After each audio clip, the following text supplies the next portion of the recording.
oui, la France a aboli l'esclavage, bien sûr, par deux décrets. L'un en 1794, mais qui avait voté donc par la Convention révolutionnaire, mais qui avait été pris quelques mois plus tôt à Saint-Domingue en 1793, suite à la rébellion des esclaves de Saint-Domingue en 1791. Contrainte par cette rébellion et par les risques d'invasion des Anglais et des Espagnols dans la colonie, la France a accepté cette abolition et l'a généralisée aux autres colonies françaises, sauf la Martinique, où les colons ont refusé de soumettre le pays à la loi française. Et la deuxième abolition en 1848, entre les deux, je vous le rappelle, rétablissement de l'esclavage par Napoléon Bonaparte en 1802. La raison pour laquelle le livre s'est appelé La France a-t-elle aboli l'esclavage, c'est que j'y étudie un siècle de politique coloniale entre 1830 et 1935, c'est-à-dire que je me situe entre les deux abolitions de l'esclavage, en pleine période de rétablissement, pendant 50 ans de rétablissement, et que je traverse la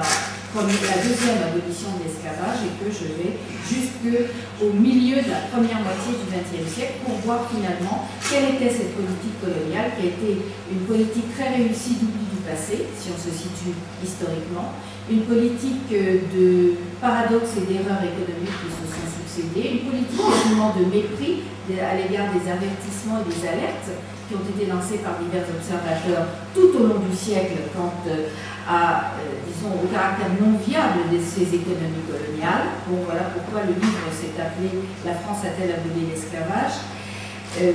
C'est un titre d'éditeur, bien sûr. Le mien, c'était tout simplement un siècle de politique coloniale française aux Caraïbes. C'était beaucoup plus académique. Les commémorations ne sont pas systématiquement des tremplins pour l'histoire au point de vue transmission des résultats scientifiques des travaux des historiens, contrairement à ce qu'on pourrait imaginer, contrairement à toutes les bonnes volontés qui se manifestent lors des commémorations. Et là, on a surtout une preuve que le mot commémoration s'accorde mal avec curiosité historique, apparemment, et surtout on a une illustration de l'échec de la politique d'enseignement et de l'absence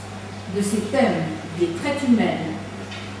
des esclavages et des abolitions et de leurs séquelles dans l'enseignement. Si l'enseignement secondaire, primaire aussi, avait initié davantage et de meilleure manière les élèves à tout ce pan de l'histoire de l'humanité, à ces pans de l'histoire de l'humanité, évidemment, arrivé en enseignement supérieur, chacun serait beaucoup plus intéressé, même si ce n'est pas son thème de recherche, même si ce n'est pas son domaine de recherche plus tard, chacun serait bien plus intéressé à ce qui peut être dit de Disney ou autour du Disney. Ce que je voudrais vous signaler, c'est que les éléments de connaissance sur la traite négrière, l'esclavage, les abolitions sont nombreux. Les historiens ont fait énormément de travail à partir des années 1960-70. Il y a eu vraiment une prise de conscience des séquelles et des leurs de l'histoire dite coloniale et que beaucoup de travaux ont en quelque sorte perfectionné non seulement les résultats de ces travaux de recherche, mais aussi quelques-uns des moyens d'accès à ces travaux de recherche, notamment à l'attention des enseignants. On se plaint toujours qu'il n'y a pas assez de matériel à disposition des enseignants, mais renseignez-vous auprès des CNDP, des CRDP et de multiples organismes, il y a tout de même du matériel écrit, du matériel audiovisuel. Ce qu'il faut retenir concernant une journée de l'esclavage et des abolitions, c'est que les grands silencieux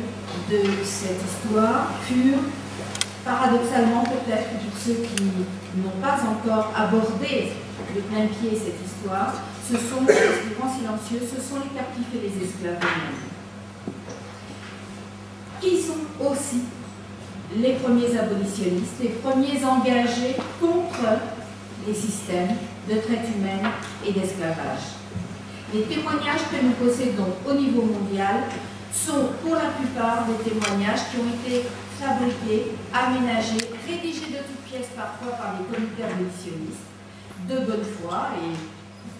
avec une volonté tout à fait louable, mais nous disposons de très peu de témoignages véritablement authentiques d'esclaves. Certains ont été enregistrés et transcrits aux États-Unis, dans les colonies anglaises, dans certaines colonies espagnoles. Pour les colonies françaises, on ne dispose d'aucun témoignage d'esclaves. Vous imaginez le manque que cela peut produire pour les historiens de n'avoir aucun écrit de témoin direct des faits qui soient autres que des administrateurs ou des planteurs ou des colons. Ça, c'est un phénomène que je voulais vous signaler, étant donné que dans tous ces domaines de l'histoire, disons, très sensibles et très violentes, les témoignages sont une source historique extrêmement importante que les historiens critiques prennent en tant que source, mais qui est extrêmement importante pour eux. Et dans le cas de l'esclavage, dans les colonies françaises, on n'en a pas.